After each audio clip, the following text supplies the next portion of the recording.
Hello friends, welcome to nursing education cum recruitment information platform pioneer nursing channel.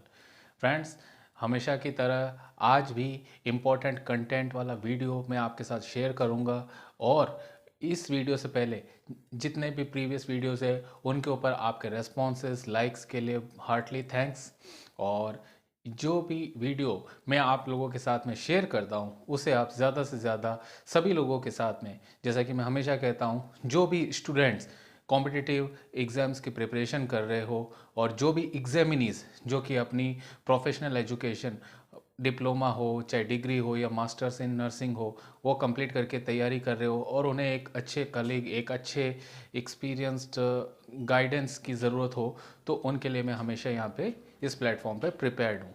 सो आप ज़्यादा से ज़्यादा share कीजिए ये वीडियोस ताकि उन लोगों को ऐसे वीडियोस के थ्रू एक प्रॉपर कंसल्टेशन, एक प्रॉपर गाइडेंस और जो कॉम्पिटिटिव एग्ज़ाम की प्रिपरेशन होती है उस प्रिपरेशन के अंदर हमें कौन सी बुक्स प्रेफर करनी होती है, कैसे सिलेबस प्रिपेयर करना होता है, कैसे स्टडी करना होता है, हमारे स्टडी का पैटर्न कैसा होना चाहिए, हमारे डेली रूटीन शेड्यूल कैसा होना चाहिए, ओके, एग्जाम्स के अंदर क्वेश्चंस कैसे अटैम्प्ट करने हैं, नेगेटिव मार्किंग को कैसे कम करें, एंड जितने भी एग्ज़ाम से रिलेटेड क्वेरीज होते हैं उसको कैसे सॉल्व कर सकते हैं उसके ऊपर डिस्कस कर सकते हैं। और ये डिस्कशन हम ज़्यादा से ज़्यादा लोगों तक ऐसे वीडियोस को पहुंचा कर सकते हैं। ठीक है, तो लाइक शेयर सब्सक्राइब हमेशा करें। और आज के वीडियो का जो टॉपिक है वो फार्मेकोलॉजी से रिलेटेड है। फार्मेकोलॉजी, जैसा कि हम सभी को पता है कि हमारा जो नर्सिंग प्रोफेशन है वो डायनेमिक और प्रैक्टिकल प्रोफेशन है। Direct patient oriented, client oriented यानी गोल ओरिएंटेड होता है। हमारा गोल ये है पेशेंट की बेस्ट से बेस्ट केयर करना और वो भी कॉम्प्रिहेंसिव वे में। ठीक है, जैसे कि हेल्थ की डेफिनेशन भी है according to WHO, world health organisation ने जो WHO ने डेफिनेशन दी है हेल्थ की, वो है health is a state of socially physically and mentally well being and not merely an absence of disease और इन्फर्मिटी। यानी कि किसी बीमारी या अपंगता की अभाव या अनुपस्थिति, मतलब आपके स्वस्थ होने का प्रमाण या सर्टिफाई होना नहीं कहलाता है। ठीक है, आपका फिजिकली मेंटली, ठीक है, और सोशली और भी जितने भी एस्पेक्ट्स है, ठीक है, वोकेशनली स्पिरिचुअली रिलीजियसली हर तरीके से आपका मतलब एक इंडिपेंडेंट एक कोऑर्डिनेटिंग पर्सन होना चाहिए सोसाइटी के साथ में और सोसाइटी के अदर पर्सन्स के साथ में। ठीक है, तो यहाँ पे हम बात कर रहे हैं कि हम फार्मेकोलॉजी का पेशेंट केयर के अंदर कितना बड़ा रोल है हम सभी को पता है। तो हाँ, हम फार्मेकोलॉजी से रिलेटेड कुछ ड्रग्स है, उनके यूजेस है और उन ड्रग्स से रिलेटेड कहाँ कहाँ क्वेश्चंस पूछे जा सकते हैं वो सारा का सारा डिस्कशन करेंगे। ठीक है, तो स्टार्ट करते हैं आज का वीडियो। फर्स्ट ऑफ ऑल, आप देख सकते हैं यहाँ पे मैंने 4 कैटेगरीज के अंदर डिवाइड किए हैं अपने जो भी ड्रग्स है उनको। पहले है एंडिंग या सफिक्स। जैसा कि हमें पता है कि हम कोई भी ड्रग या फिर कोई भी डिजीज या कोई भी डिसऑर्डर पढ़ते तो हमारे मेडिकल टर्मिनोलॉजी में हम प्रीफिक्स या सफिक्स यूज करते हैं। ठीक है, और एग्जाम्पल उस ड्रग का और ड्रग की क्लास, किस क्लास के अंदर उस ड्रग की स्टडी हम करते हैं वो क्लास भी हम यहाँ पे देखेंगे और किस पर्पस से यूज में लिया जाता है वो पर्पस भी हम यहाँ पे देखेंगे।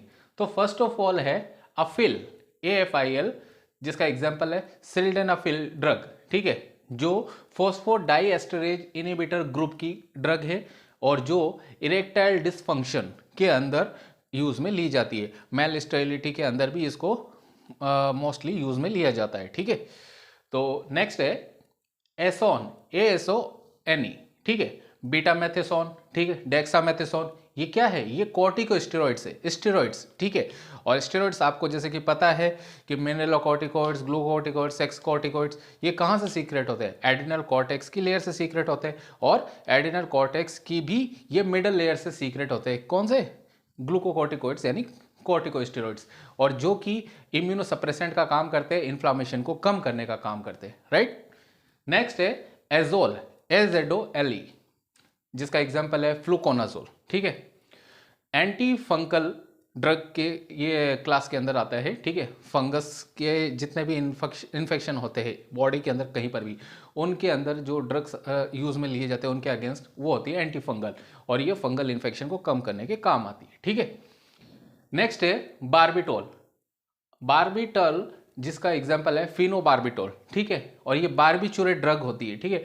बार्बिचुरेट ड्रग होने के अलावा ये बार्बिचुरेट क्लास की ड्रग होने के अलावा ये सेडेटिव मेडिसिन भी है, यानी सेडेशन भी करती है। और ये पूछा हुआ क्वेश्चन है यहाँ पे, मैं बता दूं आपको कि फिनोबार्बिटोल से रिलेटेड ये पूछा हुआ एम्स के अंदर क्वेश्चन है कि drug of choice for newborn या इन्फेंट्स पूछते हैं कि भी कौन सी ड्रग हम मोस्टली यूज में लेते हैं, ठीक है, सीजर्स के अंदर, तो फिनोबार्बिटोल इसका राइट आंसर है, ठीक है। तो ये आपको ध्यान में रखना है, ठीक है। इसकी मोस्ट ऑफ द स्टडी जो है हम एंटी एपिलेप्टिक, एंटी सीजर्स यानी कि न्यूरोलॉजिकल ड्रग्स के अंदर है, फार्मेकोलॉजी है, उसके अंदर लेटर ऑन और भी ज़्यादा डिस्कस करेंगे, ठीक है।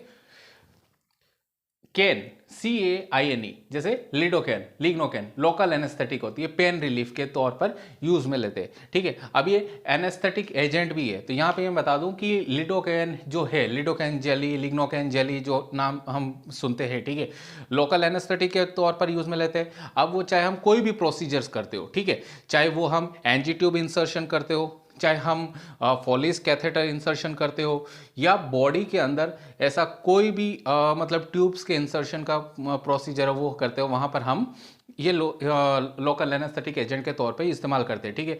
और इसका रूट आपके लोकली भी होता है, IM भी होता है, ठीक है, एंड IV रूट से भी दी जाती है। अब अगर किसी के हमें ICD इंसर्ट करनी होती है, ठीक है, मतलब असिस्ट करवाना होता है, इंटरकोस्टल ड्रेनेज ट्यूब, ठीक है, तो उसके लिए भी यहाँ पे हम लिग्नोकैन यूज में लेते हैं, ठीक है। तो उस कंडीशन में भी हम वहाँ पे ये यूज में लेते हैं, ठीक है। पहले फर्स्ट ऑफ ऑल उस टिश्यू को, पर्टिकुलर टिश्यू को जो है हमारा फ्लैंक एरिया, उसको इनफिल्ट्रेट किया जाता है, यानी उस पर्टिकुलर टिश्यू को जो है मतलब एनेस्थेसाइज कर दिया जाता है, और फिर उसके बाद में ट्यूब इंसर्शन का काम होता है, ठीक है। मतलब ये एक एग्जाम्पल मैं आपको बता रहा हूँ। और जैसे कि इसका पर्पज है पेन रिलीफ, यानी कि ऑब्वियसली दिखती सी बात है, आप बॉडी में आप कोई इन्वेजिव प्रोसीजर करोगे, यानी ट्यूब इंसर्शन का काम करोगे, तो डेफिनेटली पेन तो होना ही है, ठीक है, क्योंकि सब्जेक्टिव रिस्पॉन्स है, ठीक है। पेशेंट रिस्पॉन्ड करेगा, पेन होगा, तो उससे रिलीफ दिलाने के लिए एनास्थेसाइज, यहाँ पे मैं बता दूं कि यहाँ पे आप इस टर्म को 2 हिस्सों में डिवाइड करके पढ़ सकते हैं, समझ सकते हैं। एना एस्थेसाइज, एना यानी विदाउट, एस्थेसिया यानी सेंसेशन, यानी विदाउट सेंसेशन। जब विदाउट सेंसेशन आप कोई भी प्रोसीजर करेंगे तो डेफिनेटली उस कंडीशन में पेशेंट को फील नहीं होगा क्या, पेन, और वो पेन रिलीफ होगा, ठीक है। नेक्स्ट है सिलिन, CILLIN, एमॉक्सिसिलिन, जिसकी एक एग्जांपल है, और पेनिसिलिन एंटीबायोटिक के अंदर हम इसकी स्टडी करते हैं, ठीक है।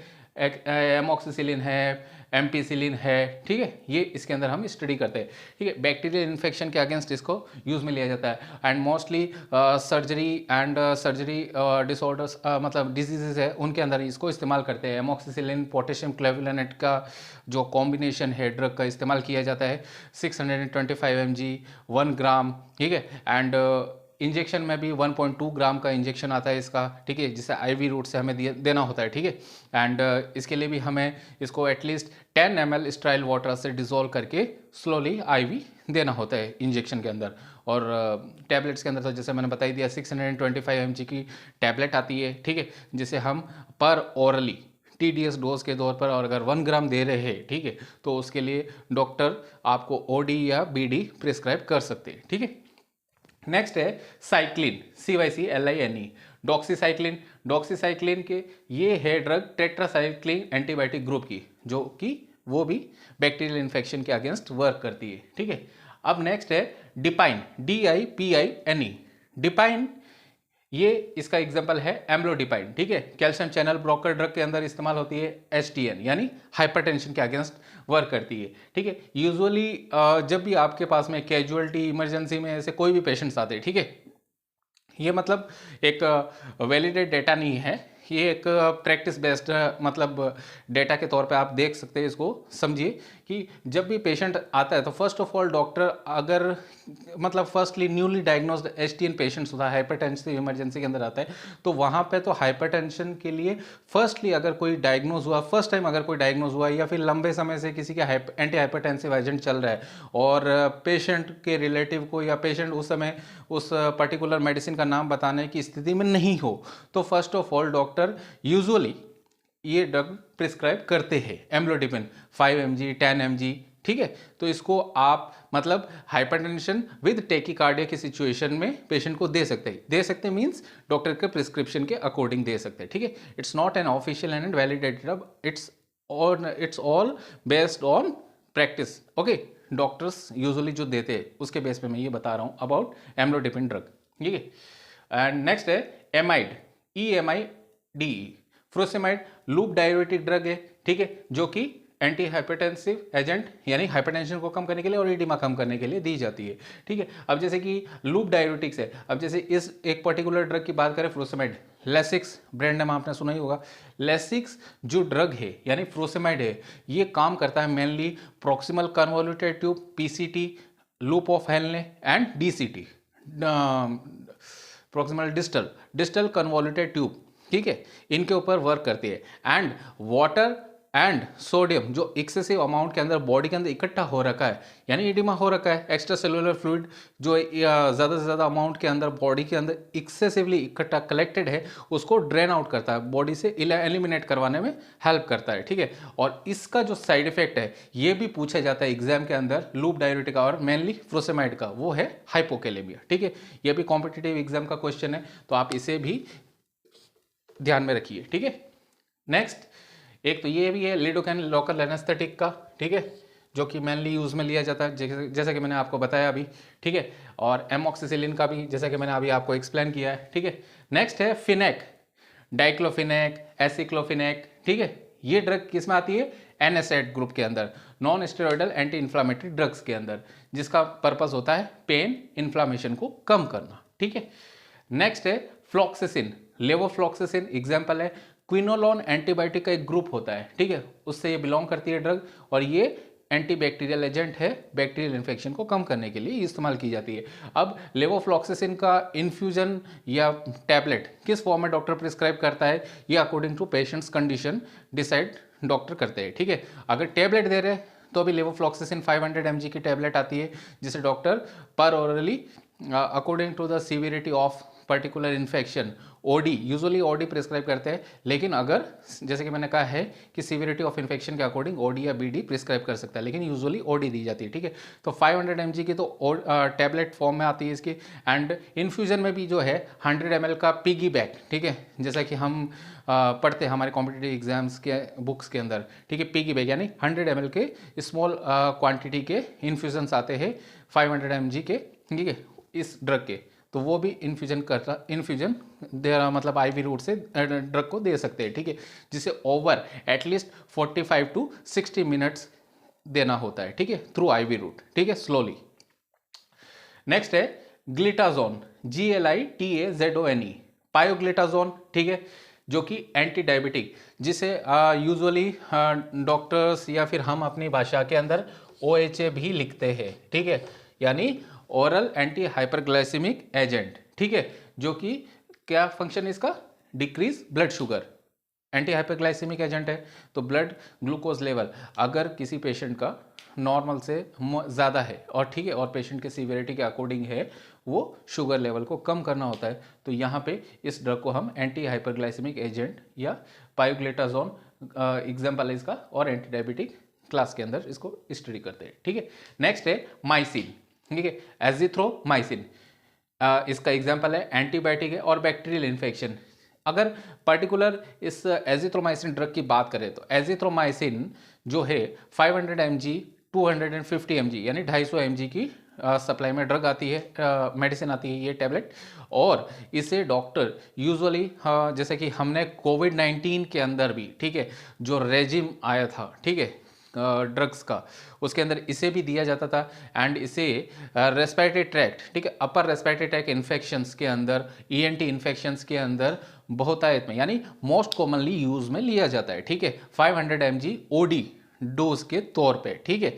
और अगर सीवियरिटी ऑफ इन्फेक्शन है, जैसे कि अभी मैंने बताया माइल्ड मॉडरेट सीवियर, ठीक है, तो उस कंडीशन के हिसाब से इसे 500 mg बीडी भी दे सकते हैं। और अगर वही आईवी रूट की बात करें तो आईवी रूट के लिए भी सेम 500 mg की वायल आती है इसकी, जिसे आपको 8 to 9 ml के अंदर डिजोल्व करके विद स्टेराइल वाटर, ओके, जो कि इसी के साथ में आता है सप्लाई के अंदर, उससे डिजोल्व करके आपको एटलीस्ट 100 ml और मैक्सिमम 500 ml जो NS है, DNS या जो भी IV फ्लूइड है उसके थ्रू हमें इन्फ्यूजन के थ्रू देना होता है। इसे हम डायरेक्ट नहीं देते पेशेंट को एंटी एलर्जिक रिएक्शंस हो सकते हैं। और इसे देने से भी पहले अगर हम इस ड्रग को IV रूट से दे रहे हैं तो फर्स्ट ऑफ ऑल हमें इसका इंटरडर्मल टेस्ट करना बहुत ज़रूरी है, ठीक है, जैसा कि हम करते ही है इंटरडर्मली इसका AST test, anti sensitivity test करते हैं, और फिर उसके बाद में अगर कोई रिएक्शन नहीं होता तो फिर आके इसे हम इन्फ्यूज़ कर सकते हैं पेशेंट को, ठीक है। तो ये इसके लिए हमें ध्यान में रखना है प्रिस्क्रिप्शन को एडमिनिस्टर करते वक्त, ठीक है।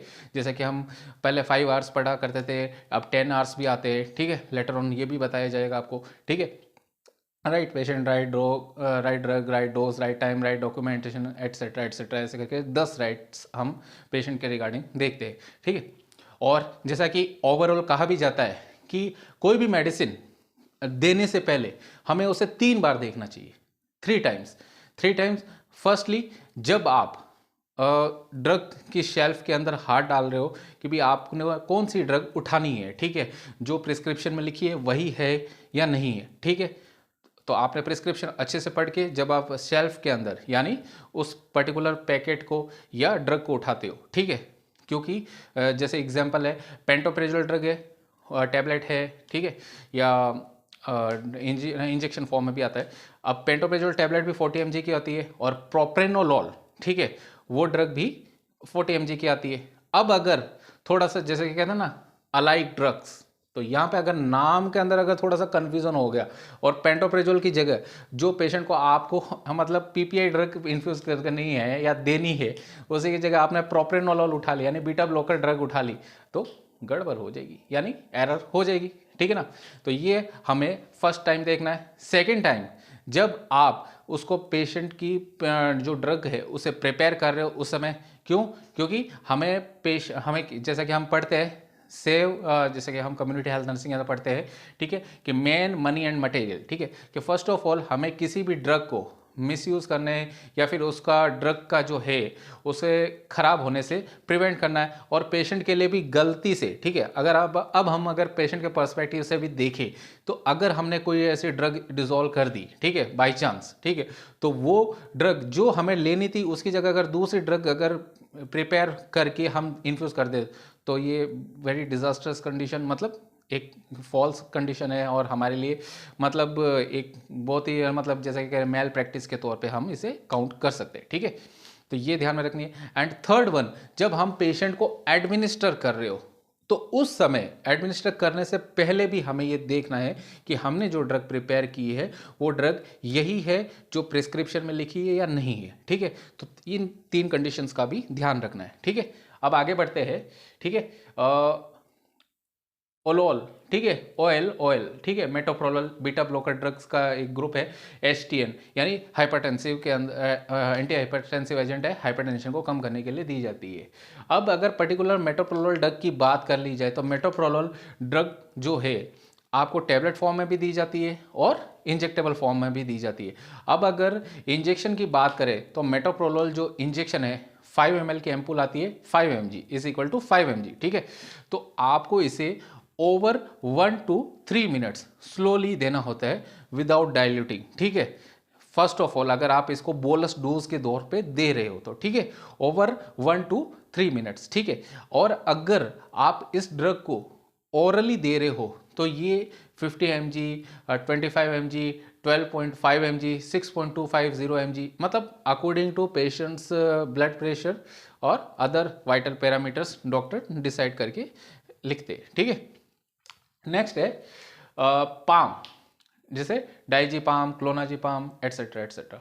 बेंजोडाइजीपाइन्स ग्रुप की ड्रग है ये, और एंग्जाइलेटिक यानी एंग्जाइटी को रिलीव करती है, ठीक है, रिलीव कंडीशन में काम है आती है, ठीक है। और बेंजोडाइजीपाइन्स का एंटीडोट होता है फ्लूमाजेनिल, ठीक है, फ्लूमाजेनिल, ये भी पूछा जाता है, ठीक है, तो ये भी आप ध्यान रखिएगा। पेरिन, PARIN, हिपेरिन, ठीक है, हिपेरिन इसका एग्जाम्पल है, एंटीकोगुलेंट एजेंट है और ब्लड थिनर यानी ब्लड को पतला करने के लिए काम में लेते हैं, ठीक है। अब जैसे कि मायोकार्डियल इन्फार्क्शन, हार्ट फेल्योर, ठीक है, और अदर कोई है ना सीवियर कार्डिक मायोपैथी आप ले लीजिए, ठीक है। और इसके अलावा हम अगर बात करें, ठीक है, किसी को पैरालिसिस हो गया हो या कोई न्यूरोलॉजिकल ऐसी कंडीशंस हो गए जहाँ पे कि ब्लड सर्कुलेशन काफ़ी थिक हो गया हो, ठीक है, तो वहाँ पर भी इसे इस्तेमाल किया जाता है, ठीक है। तो मतलब कहने का तात्पर्य ये है कि इसे चाहे हम डायलिसिस हो या अदर कोई भी प्रोसीजर्स हो, ठीक है, तो इसे अलग अलग फॉर्म को हिपेरिन में यूज़ में लिया जाता है। अगर हिपेरिन ड्रग की ही बात करें तो हम, ठीक है, LMWH, lower molecular weight heparin, ठीक है, इसकी जो है इसकी एजेंट की 0.4 ml, 0.6 ml, ठीक है, 40 mg, 60 mg सबक्यूटेनियस रूट से हमें इसे देना होता है, ठीक है, सबक्यूटेनियस या इंट्रावस्कुलर रूट से, ठीक है, ध्यान रखिएगा।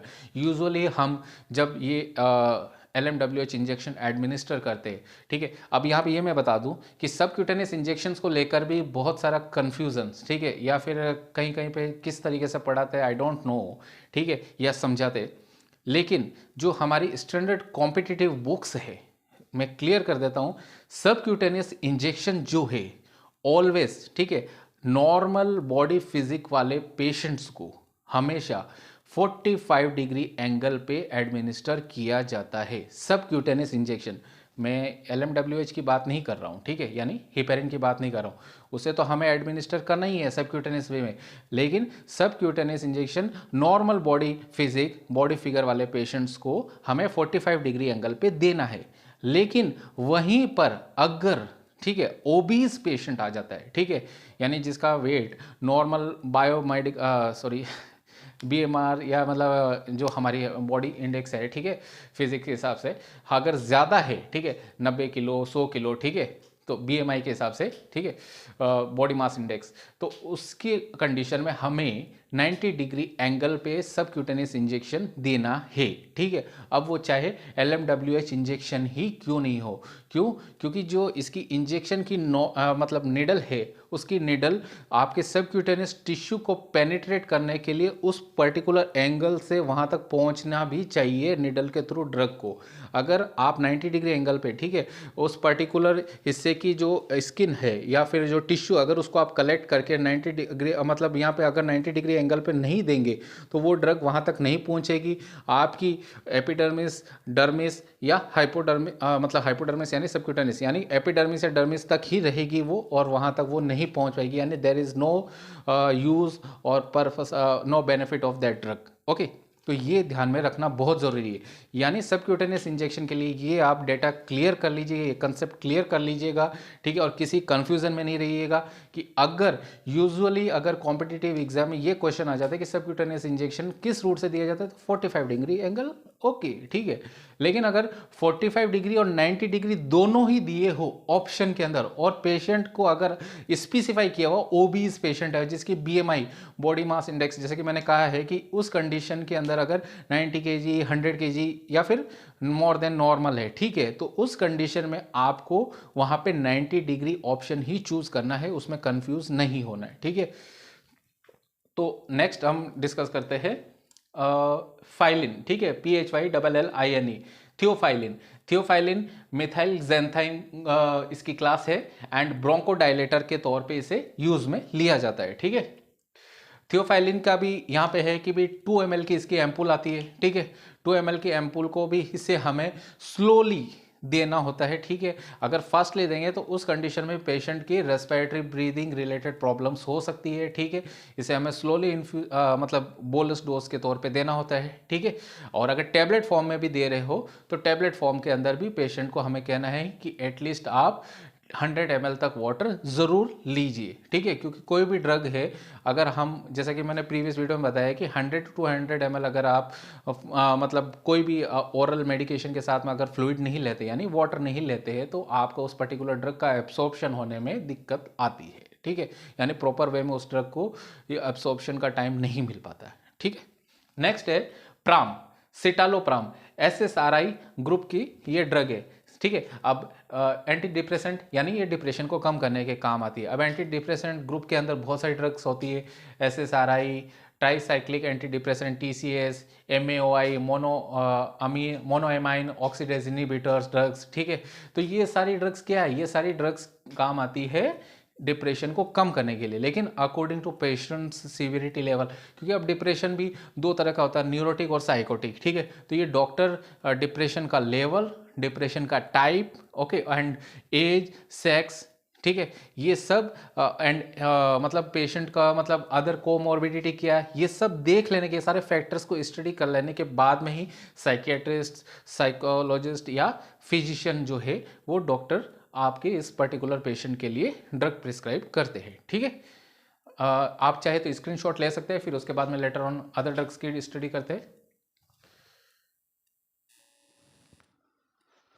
हाँ, तो नेक्स्ट पार्ट ऑफ फार्माकोलॉजी यानी ड्रग्स का है, स्टार्ट करते हैं। प्रेजोल, ठीक है, प्रेजोल, PRAZOLE, पेंटोप्रेजोल इसका एग्जाम्पल है, ठीक है।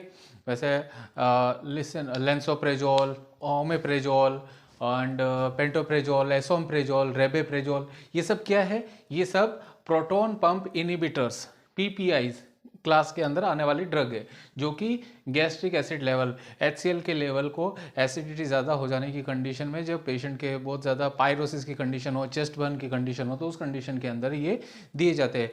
बहुत सारी सीवियर गैस्ट्रिक प्रॉब्लम्स होती है, जैसे GERD की है, गैस्ट्रोएसोफेजियल रिफ्लक्स डिजीज़ है, उसके अंदर हमें देनी होती है ये ड्रग, ठीक है। वहाँ पे यूज़ में लिया जाता है एसोमप्रेजोल, ठीक है। तो ये एक मतलब पर्टिकुलर क्लास है जो एसिडिटी का लेवल जब ज़्यादा बढ़ जाने पे जो गैस्ट्रिक प्रॉब्लम्स होती है उसको डिक्रीज करने के अंदर यूज़ में ली जाती है। नेक्स्ट है प्रिल, PRIL, लिसिनोप्रिल, ठीक है। तो अब ये क्या है, रामिप्रिल, ठीक है, ये क्या है, ऐसी ही इनहिबिटर ग्रुप की ड्रग है, ठीक है, एंजियोटेंसिन कन्वर्टिंग एंजाइम इनहिबिटर्स, ठीक है। तो ये हाइपरटेंशन को ट्रीट करने के काम आती है, HTN, ठीक है, शॉर्ट में लिखते हैं हाइपरटेंशन को HTN, ठीक है। और हाइपरटेंशन तो आपको पता ही है, ठीक है, नॉर्मल से ज़्यादा ब्लड प्रेशर होने की कंडीशन को हम हाइपरटेंशन कहते हैं, ठीक है। अब नॉर्मल ब्लड प्रेशर 120/80, ओके। और ना नेक्स्ट है प्रोफेन, आइबुप्रोफेन, ठीक है, आइबुप्रोफेन, NSAIDs, जैसा कि अभी मैंने बताया था, non steroidal anti inflammatory drugs की क्लास की ड्रग है, ये पेन इन्फ्लामेशन को कम करने के काम आती है, ठीक है। वहीं नेक्स्ट है सार्टन, SARTAN, सार्टन के अंदर है लोसार्टन, ARB ग्रुप की ड्रग है ये, एंजियोटेंसिन सेकेंड रिसेप्टर ब्लॉकर, ठीक है। और ये भी हाइपरटेंशन को ट्रीट करने के काम आती है, ठीक है। लोसार्टन पोटेशियम ड्रग आती है, ठीक है, 25 mg की मेडिसिन होती है, टैबलेट होती है, 25 mg, 50 mg, ठीक है, वो वेराई कर सकता है, डॉक्टर्स के प्रिस्क्रिप्शन के ऊपर डिपेंड करता है। नेक्स्ट है सेट्रॉन, ऑन्डेनसेट्रॉन, ग्रेनीसेट्रॉन बच्चों के अंदर वॉमिटिंग की कंडीशंस होती है, नोजिएट कंडीशन होती है, तो वहाँ पे इस्तेमाल किया जाता है। ऑन्डेनसेट्रॉन यूजुअली हर जगह इस्तेमाल किया जाने वाला ड्रग है, एंटीएमेटिक क्लास की ड्रग है, फॉर वॉमिटिंग इसका इस्तेमाल किया जाता है, ठीक है। 2 ml की भी एम्पुल आती है इसकी ड्रग की, इस ड्रग की, और 4 ml की भी आती है, ठीक है। 2 ml is equal to 4 mg और 4 ml is equal to 8 mg, ठीक है। अब इसके मल्टीपर्पज़ यूजेज जहाँ पे भी MSS की कंडीशन होती है ऐसे ही यूजुअली प्रिस्क्राइब किया जाता है, ठीक है। एंड इसके अलावा टैबलेट भी फॉर्म में भी ये आती है, तो 4 mg की टैबलेट आती है, ठीक है। माउथ डिजॉल्विंग, ये डिपेंड करता है कि भाई आपका पेशेंट के हम किस कंडीशन में ड्रग दे सकते हैं, डॉक्टर प्रिस्क्राइब करते हैं, ठीक है। ओरल एजेंट देना है या फिर IV एजेंट देना है, ठीक है, ऑन्डेनसेट्रॉन का, ठीक है। अब इसके ऊपर एक क्वेश्चन ये भी बनता है, ठीक है, कीमोथेरेपी एजेंट देने से पहले कौन सी ड्रग हम यूजुअली देते हैं, एडमिनिस्टर करते हैं, डॉक्टर प्रिस्क्राइब करते हैं, ऑन्डेनसेट्रॉन, ठीक है। और इसे भी कीमोथेरेपी स्टार्ट करने से एटलीस्ट 30 मिनट्स पहले दिया जाता है, ठीक है। ये भी आपसे पूछा जाए तो इसको आप वहाँ पे कीमोथेरेपी एजेंट देने से पहले एंटी एमेटिक एजेंट के तौर पे कौन सी ड्रग दी जाती है, ऑन्डेनसेट्रॉन, ओके। नेक्स्ट स्टेटिन, अटोरवास्टेटिन इसका एग्जाम्पल है, ठीक है। रोसुवास्टेटिन, ये भी एग्जाम्पल है इसी क्लास का। HMG कोए COA रिडक्टेज इनहिबिटर क्लास का, ठीक है। हाइपरलिपिडीमिया की कंडीशन है, यानी कि अभी जैसे कि मैंने बताया है कि प्लैक्स बन जाते हैं, ठीक है। जैसे हम अथेरोस्क्लेरोसिस पढ़ते हैं, आर्टीरियोस्क्लेरोसिस पढ़ते हैं, तो ये क्या है, ये बॉडी के अंदर हमारी जो ब्लड वेसल्स है, आर्टरीज है, उनके अंदर जो थिक प्लैक्स जो है, ठीक है, फैट्स की जो है, उसको धीरे धीरे फैट को रिमूव करने के लिए ये ड्रग वहाँ पे इस्तेमाल की जाती है, ठीक है।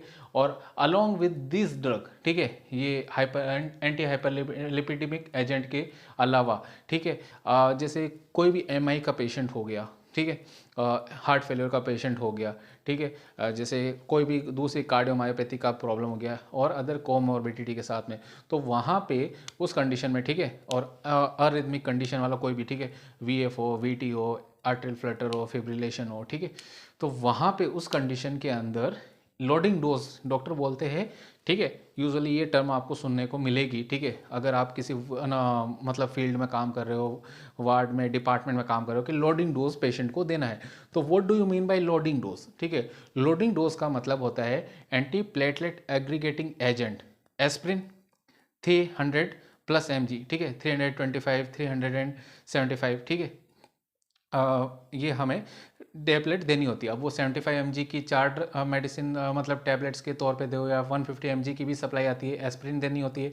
सेकंड, ये एंटी हाइपरलिपिडेमिक एजेंट देने होते हैं, ठीक है, 80 mg देना होता है, ठीक है। 80 mg के अंदर वही अब 10 mg की सप्लाई आती है तो भी आपको देनी है, 20 mg की आती है सप्लाई तो भी देनी है, ठीक है। और third one is clopidogrel, same antiplatelet aggregative agent के, यानी ब्लड थिन करने के काम आती है, यानी कि खून पतला करने की मेडिसिन, यूजुअली पेशेंट्स जो बोलते हैं खून पतला करने की दवाई, ठीक है, ये हो गई, और एस्प्रिन हो गई, ठीक है। ये अटोरवास्टेटिन एंड क्लोपिडोग्रेल, ठीक है। क्लोपिडोग्रेल भी हमें पेशेंट को 325 mg, यानी कि 325, 80, 325, ये इसका तीनों मेडिसिन का कॉम्बिनेशन जो है हम पेशेंट को देते हैं, इसे कहते हैं हम लोडिंग डोज, ठीक है। और ये पेशेंट जैसे MI के पेशेंट्स हो गए तो उनके अंदर दी जाने वाली फर्स्ट जो हमारे जो ट्रीटमेंट का रेजिम होता है उसके अंदर आती है। हम पढ़ते हैं ओनम, ठीक है, ऑक्सीजन, नाइट्रोग्लिसरिन, एस्प्रिन, मॉर्फिन, ठीक है। तो ये क्या है, ठीक है, और स्ट्रेप्टोकाइनेज, ठीक है, और इसके अलावा जैसे ऑक्सीजन तो हमने डिस्कस कर ही लिया, और इसके अलावा जितनी भी हमारे जो ड्रग्स है, ठीक है, एंटी आरिथमिक ड्रग्स भी हो गया, ठीक है, अमायोडेरॉन एट्सेट्रा, ठीक है, तो वहाँ पर भी हम ये सब क्लास मतलब ये रेजिम के अंदर इसको भी फॉलो करते हैं, ठीक है। तो हाँ, नेक्स्ट है, हम आगे बढ़ते हैं, ठीक है, मतलब क्लास या फार्मेकोलॉजी से अदर मतलब डिजीजेस के ऊपर चली गई। तो यहाँ पे हम नेक्स्ट पढ़ते हैं टेडाइन, TADINE, लोराटेडाइन, एंटी हिस्टामिनिक ड्रग है, एलर्जिक रिएक्शन में काम में आती है, ठीक है।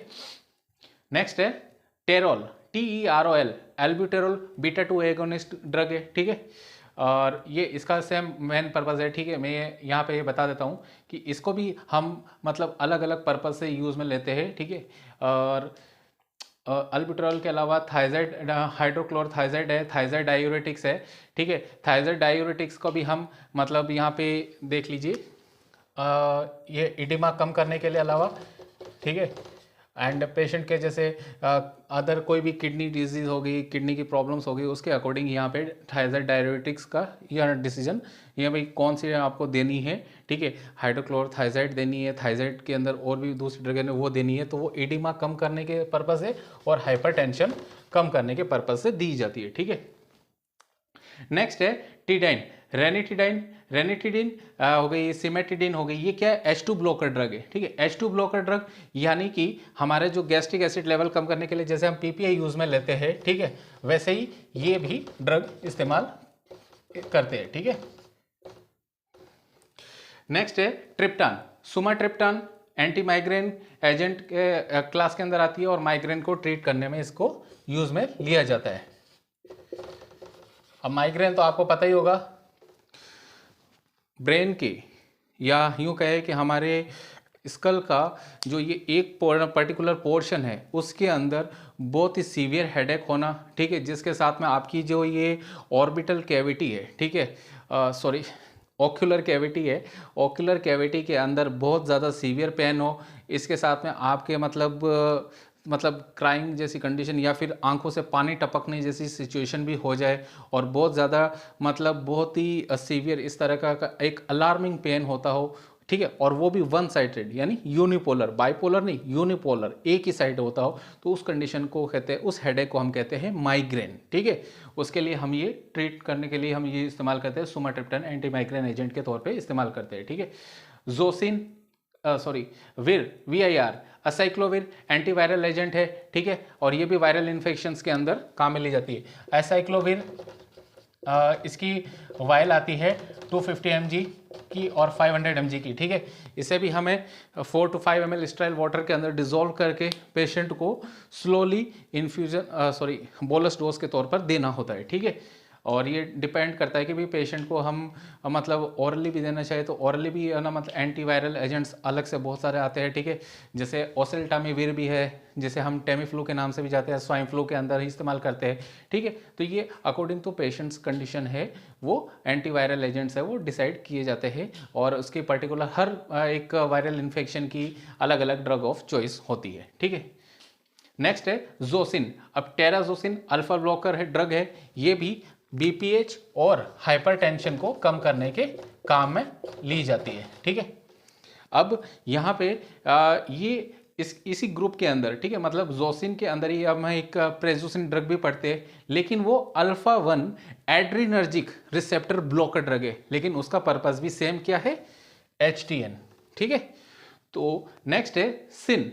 अब यहाँ पे, ठीक है, अब यहाँ पे मैं बता दूं आपको कि कौन कौन से ड्रग के ऊपर मेनली क्वेश्चंस पूछे जा सकते हैं, ठीक है। आइबुप्रोफेन, ठीक है, आइबुप्रोफेन को यूजुअली हम बच्चों के अंदर फीवर हो गया या पेन हो गया, उसको कम करने के लिए यूजुअली हम लेते हैं, इस्तेमाल करते हैं, ठीक है। तो ये एक इसके ऊपर यहाँ पे क्वेश्चंस बन सकता है NSAID से, ठीक है। नेक्स्ट है पेंटोप्रेजोल के ऊपर बन सकता है PPIs का, ठीक है, PPIs के अंदर, ठीक है। नेक्स्ट है यहाँ पे हाइड्रोक्लोरथाइजाइड, ठीक है। अब यहाँ पे मैं बता दूँ आपको कि जो ये हाइड्रोक्लोरथाइजाइड ये थाइजाइड डायरेटिक्स है, डायरेटिक्स भी 4 तरह के होते हैं, ठीक है, आपको बता दूँ, ठीक है। एक तो पोटेशियम स्पेयरिंग डायूरेटिक, जिसके अंदर हम स्पाइरोलेक्टोन को स्टडी करते हैं, ठीक है, एक एग्जांपल है ये। नेक्स्ट है लूप डायूरेटिक्स, जिसके अंदर हम फ्रूसेमाइड को स्टडी करते हैं, ठीक है। And next one is osmotic diuretic, for example mannitol, ठीक है, जो कि 20% की सप्लाई आती है, ठीक है। अब वो 100 ml का इन्फ्यूज़न भी हो सकता है और 300 ml का भी इन्फ्यूज़न हो सकता है। अब यहाँ पे चलिए साथ ही साथ मैं आपको मतलब कह रहा हूँ ना कि जितने भी को रिलेटेड क्वेश्चंस या स्टडी रिलेटेड टॉपिक होगा, ठीक है, वो मैं आपके साथ में डिस्कस करूँगा। अब हम मैनिटोल जब भी इन्फ्यूज़ करते हैं, ठीक है, मेनली ना अगर पूछ लिया जाए कि भाई मैनिटोल, ठीक है, यहाँ पे मैं लिख देता हूँ, मैनिटोल को किस किस कंडीशन में दिया जाता है मेनली, तो एक तो इंट्राक्रेनियल प्रेशर वो कम करने के लिए ज़्यादा हो जाता था, जो कि मैंने लास्ट मेरी क्लास जो लंबर पंक्चर उसके अंदर ICP के ऊपर काफ़ी डिस्कशन किया है, आप वहाँ जाकर देख सकते हैं। उसमें दिया जाता है ICP को डिक्रीज करने में, और IOP इंट्राओक्यूलर प्रेशर भी बढ़ जाता है, ठीक है, आई के पेशेंट्स होते हैं तो उसके अंदर कम करने के लिए भी ये दिया जाता है, ठीक है, सेरेब्रोस्पाइनल फ्लूइड के प्रेशर को कम करने के लिए, नॉर्मल रेंज में लाने के लिए, ठीक है। तो ये क्या है, ये भी एक ऑस्मोटिक डायूरेटिक ड्रग है, ठीक है। अब इसको जब भी हम देते हैं तो साथ साथ यहाँ पर यह भी ध्यान रखिएगा, इससे रिलेटेड ये क्वेश्चन पूछा जाता है कि मैनिटोल ड्रग या मैनिटोल जो आप इन्फ्यूज़न देते हैं तो उसके साथ में आपको क्या मॉनिटर करना ज़रूरी है, यूरिन आउटपुट को मॉनिटर करना बहुत ज़रूरी है, ठीक है, क्योंकि जैसे कि ये कौन सी क्लास की ड्रग है, ऑस्मोटिक डायूरेटिक, तो ये डायूरेसिस करेगी, बॉडी से यूरिन का एलिमिनेशन करेगी, एक्स्ट्रा फ्लूइड का एलिमिनेशन करेगी, ठीक है। तो वहाँ पे हमें मॉनिटर करना है कि भाई यहाँ पे कितना फ्लूइड बॉडी से आउटपुट हो रहा है, ठीक है, ड्रेन हो रहा है, ठीक है। तो ये इस कंडीशन में हमें साथ में यूरिन को भी मेजर करना है और चार्टिंग करनी है, ठीक है। तो यहाँ पे ये एक क्वेश्चन बन सकता है, ठीक है। और नेक्स्ट है इसके अलावा थायजाइड डायरेटिक ग्रुप की ड्रग्स जो कि हाइड्रोक्लोरथायजाइड है, ठीक है, जो कि 12.5 mg 25 mg की ड्रग आती है, ठीक है। ये अलग अलग ये मेडिसिन है जो कि डायूरेटिक्स के अंदर आती है। तो हमें यहाँ पे ये चीज़ ध्यान देना बहुत ज़रूरी है कि इनका अलग अलग पर्पस है, क्या पर्पस, मतलब किस किस डिजीज़ के अंदर दी जाती है। एंटी हाइपरटेंसिव एजेंट के तौर पे दी जाती है या फिर किसी यूरिन रिलेटेड प्रॉब्लम में दी जा रही है, ठीक है, या फिर इडिमाटस कंडीशन को ट्रीट करने के लिए दी जा रही है, क्योंकि मल्टीपर्पज़ है इनके। एक क्लास की जो ड्रग है उसका अलग अलग जगह पे इस्तेमाल हो रहा है, तो ये हमें ध्यान में रखना बहुत ज़रूरी है।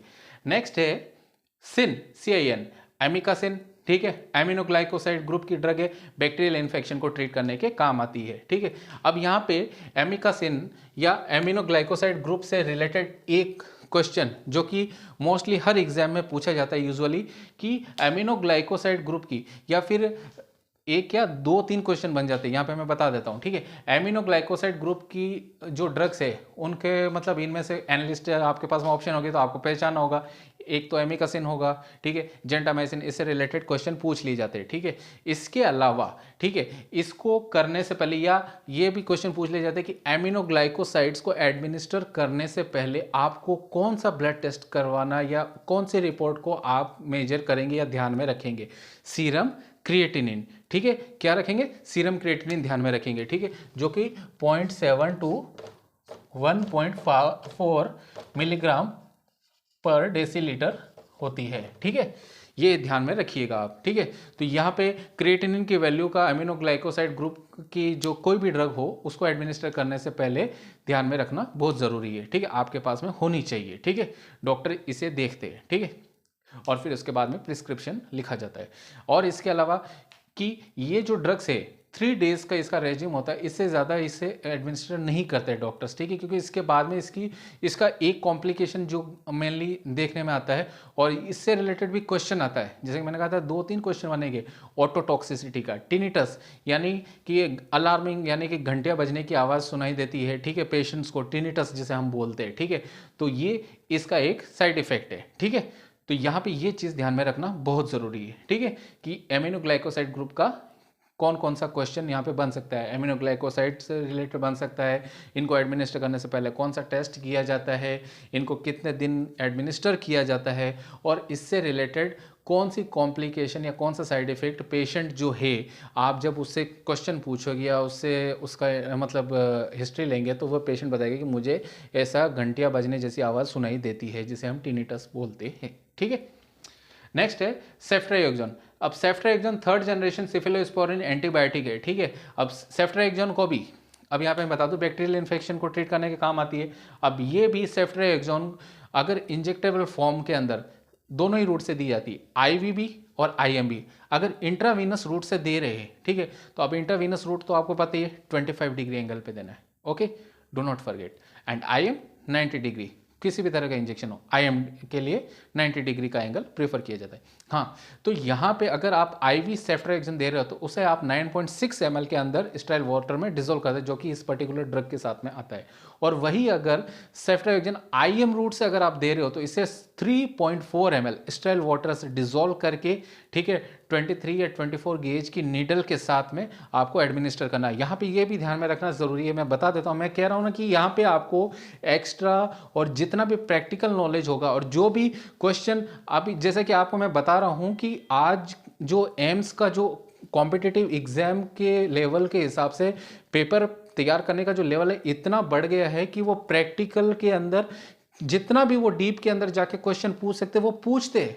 और यही चीज़ें आपको पता होनी बहुत ज़रूरी है कि, और यही ये जो यूनिक और एक एक्स फैक्टर वाली जो चीज़ें होती है जो आपको बहुत ज़रूरी ध्यान में रखने वाली होती है और आपको एक की पॉइंट्स के तौर पर रिमाइंड करनी होती है, रिवाइज करनी होती है। आप चाहे उसे नोट के तौर पर लिख लीजिए, ठीक है, यही चीज़ें आपको एक एक्स फैक्टर के तौर पर आगे ले जाती है। मैं इसके ऊपर आपको आगे कभी समझाऊंगा, ठीक है, अभी नहीं तो क्लास बहुत ज़्यादा लंबी हो जाएगी, ठीक है। तो ये चीज़ आपको ध्यान में रखनी है, ठीक है, कि आप कोई भी ना मतलब ये IV ड्रग दे रहे रहे हो तो वहाँ पे आपको 21 या 22 गेज की नीडल इस्तेमाल करनी है, और अगर आप आईएम दे रहे हो तो 23 या 24। इसके ऊपर भी क्वेश्चन पूछा जाता है कि आप आईवी ड्रग देने के लिए यूजुअली कौन सी गेज की नीडल्स प्रेफर करते हैं, तो यूजुअली हम 21, 22 और 20 तक भी हम जा सकते हैं, ठीक है, लेकिन मोस्टली यूज में ली जाती है 21 या 22। और वही अगर आईएम इंजेक्शन की बात करें तो 23 और 24 गेज की निडल्स यूजुअली यूज में आती है, जिसके अंदर 23 का आता है ब्लू हब आता है, 24 का जो आता है light violet light purple colour का आता है उसका हब, ठीक है, जो निडल का जो बेस होता है उसे हम हब कहते हैं, ठीक है, जैसा कि आपको पता ही होगा, ठीक है। अब मैं बता देता हूं,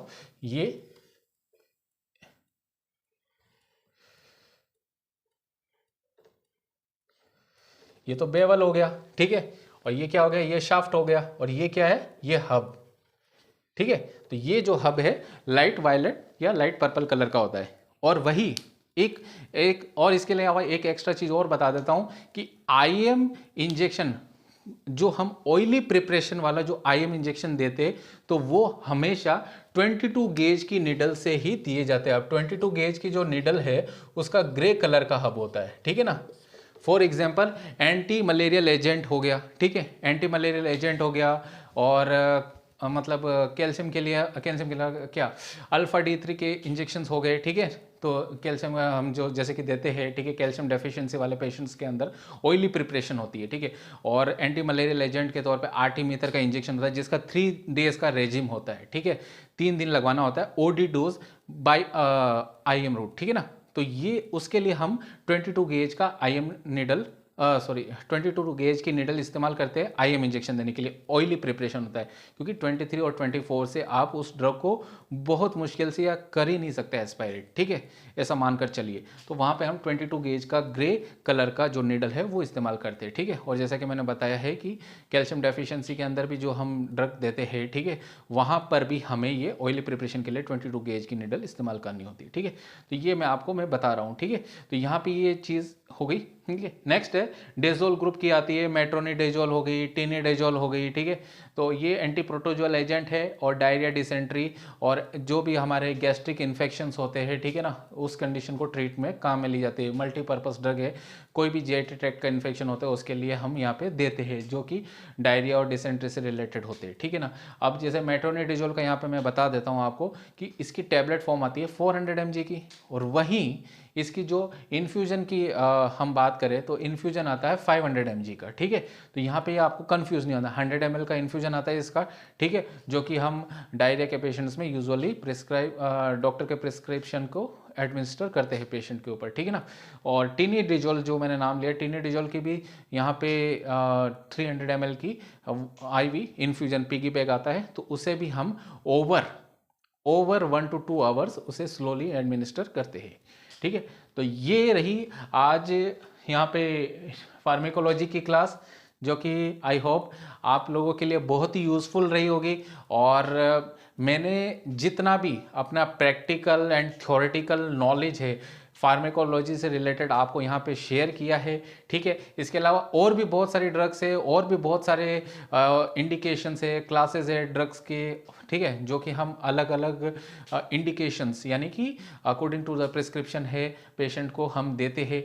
लेकिन यहाँ पे ध्यान रखने वाली बात यह है कि हमेशा जब भी कोई भी आप मेडिसिन एडमिनिस्टर करें तो आप फर्स्ट ऑफ ऑल जो प्रिस्क्रिप्शन है रिटन के अंदर जो लिखा है उसको आप सबसे पहले अच्छे से पढ़ें, ठीक है, with consistent and firm mindset, ठीक है ना। आपको हड़बड़ाहट नहीं करनी। और जैसे कि मैंने आपको बताया था कि 3 टाइम्स आपको ड्रग्स को देखना है, ठीक है, 10 आवर्स को ध्यान में रखना है, ठीक है, यानी कि पेशेंट की कौन सा है, उसको कौन से रूट से ड्रग देनी है, कितनी स्ट्रेंथ की ड्रग है, उसका डॉक्यूमेंटेशन है कि नहीं है, पेशेंट को वो पर्टिकुलर ड्रग देने की ज़रूरत है या नहीं है, उसको किस टाइम पे देना है, और उसको कितनी रेंज होने पे है ना कोई ड्रग एडमिनिस्टर करना है, यानी कि लैब रिपोर्ट्स, जैसे कि मैंने अभी अमीनोग्लाइकोसाइड्स के लिए पर्टिकुलरली मैंने बोला कि सीरम क्रिएटिनिन टेस्ट का होना ज़रूरी है, जिसकी रेंज 0.7 टू 1.4 मिलीग्राम पर डेसीलीटर होती है। ठीक है, तो ये सब चीज़ें आपको बहुत ध्यान में रखनी है। ठीक है, फार्मेकोलॉजी का हमारे मतलब जो नर्सिंग प्रोफेशन के अंदर बहुत बड़ा और बहुत इंपॉर्टेंट रोल होता है। ठीक है, और इसी के बेसिस पे आप पेशेंट को ट्रीट करते हैं। ठीक है, तो यहाँ पे ये चीज़ें आपको बहुत ध्यान में रखनी है। एंड इसके अलावा जैसा कि मैंने अभी आपको कहा कि एम्स जैसे एग्जाम्स के अंदर आज यही एग्जाम के जो यूनिक फीचर्स जो है, यूनिक कंसेप्ट्स है, आपको दूसरे कैंडिडेट से काफ़ी आगे ले जाते हैं। और अगर आपने इन सब चीज़ों को बहुत करीब से देखा है, पढ़ा है, पेशेंट को एडमिनिस्टर किया है, तो डेफिनेटली आपका जो नॉलेज है वो आपको 500,000, जैसा कि मैं हमेशा एग्जांपल देता हूँ, अदर कैंडिडेट से काफ़ी आगे ले जाएगा। और ये बूस्टर होगा आपका, ये आपके लिए ये बूस्टर का काम करेगा। जैसे पानी छिड़ाने के लिए हम बूस्टर इस्तेमाल करते हैं, ये आपके लिए एक बूस्टर का काम करेगा।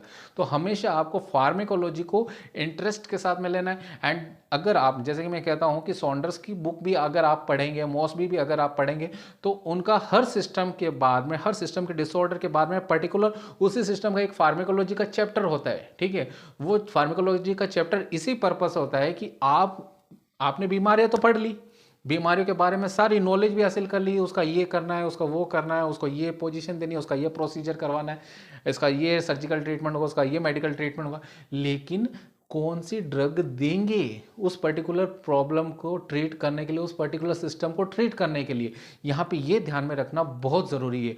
और एम्स हो गया, पीजीआई हो गया, जीएमसीएच हो गया, ईएसआईसी हो गया, आरआरबी हो गया, या एनी अदर स्टेट लेवल का एग्जाम हो गया, चाहे कॉन्ट्रेक्चुअल हो, परमानेंट हो, कोई भी हो। ठीक है, आज फार्मेकोलॉजी से रिलेटेड हर जगह क्वेश्चन पूछा ही जाता है और यही चीज़ें पूछी जाती है, प्रैक्टिकल बेस्ड। ठीक है ना, तो ये आपको इंटरेस्ट लेके पढ़ना है, समझना, और पेशेंट के जब भी आप एडमिनिस्टर करने जाते हो तो आपको ये ध्यान में रखना है। ठीक है ना। अब थोड़े टाइम पहले किसी स्टूडेंट ने पूछ लिया, ठीक है, मतलब एक पेशेंट को जब मैं ड्रग देने जा रहा था, ठीक है, तो ये जो डायमॉक्स मेडिसिन है, ठीक है, डायमॉक्स नाम से, ब्रांड नाम से आती है, एसिटाजोलामाइड है। ठीक है, ये क्यों देते हैं, तो वहाँ पे सिंपल सा आंसर है कि जो ये एसिटाजोलामाइड है, वहाँ पे उसका पर्पस क्या है कि उसका इंट्राऑक्यूलर प्रेशर है उसको कम करने के हिसाब से ये दी जाती है। ठीक है, और ये इसकी जो स्ट्रेंथ है 250 mg होती है। ठीक है, और ये वहाँ पे उसके पर्टिकुलर वहाँ पे जो आईओपी की कंडीशन है, इंट्राऑक्यूलर प्रेशर है, ठीक है, जो यूजुअली हम 8 to 21 mm ऑफ Hg पढ़ते हैं, तो उस कंडीशन को वहाँ पे उसको कम करने के लिए दी जाती है। ठीक है, तो ये जो आपका कॉन्फिडेंस है ना, आपको ऐसे ही जब आप खुद पढ़ते हैं, समझते हैं और पेशेंट को ट्रीट करते हैं, पेशेंट से रोज़ाना इंटरेक्ट होते हैं, तो ही आपका ये इंटरेक्शन बढ़ता है और इसी से आपका नॉलेज बढ़ता है और इसी से आपको हर एग्ज़ाम में अपना बेस्ट हर बार टाइम टू टाइम देने के लिए एक मोटिवेशन मिलता है। एंड आपको एक एक्स्ट्रा मतलब जो फैक्टर मैं कह रहा हूँ वो आपको वहाँ पे ऑटोमेटिकली हासिल हो जाता है। तो ये रही फार्मेकोलॉजी की क्लास, दैट्स इट। तो इस वीडियो को आप ज़्यादा से ज़्यादा लाइक कीजिए, शेयर कीजिए और सब्सक्राइब करना मत भूलिए, क्योंकि आप ऐसे ही वीडियोस को जब किसी कॉम्पिटिटिव एग्जाम की तैयारी करने वाले किसी एग्जामिनीज के साथ में शेयर करते हैं तो डेफिनेटली उसको आप एक मतलब कहना कि हम नॉलेज जितना बांटते हैं तो वो उतना ही बढ़ता जाता है। तो यही हमारा एक पर्पस है और इसी पर्पस को हमें आगे से आगे ऐसे स्टूडेंट्स की हेल्प करना है, ठीक है, जो कि कोचिंग अफोर्ड नहीं कर सकते और उनको एक स्टडी से रिलेटेड, उनके पास में बुक्स तो है लेकिन बुक्स के साथ में उनको कैसे पढ़ना है, उनको कैसे समझना है एंड नर्सिंग में क्या क्या चीज़ें पूछी जाती है, ये सब चीज़ें आपको हर मतलब जो एग्जामिनेशन है उन तक ये पहुंचा के आप डेफिनेटली उनकी एक हेल्प ही करेंगे। ठीक है, तो आपको ये चीज़ डेफिनेटली आप अपने तरफ से कर सकते हैं और सब्सक्राइब करने से हमें बूस्टर मिलता है कि डेफिनेटली हम और भी अच्छा वीडियो बनाएं आप सब लोगों के लिए। Take care, all the best.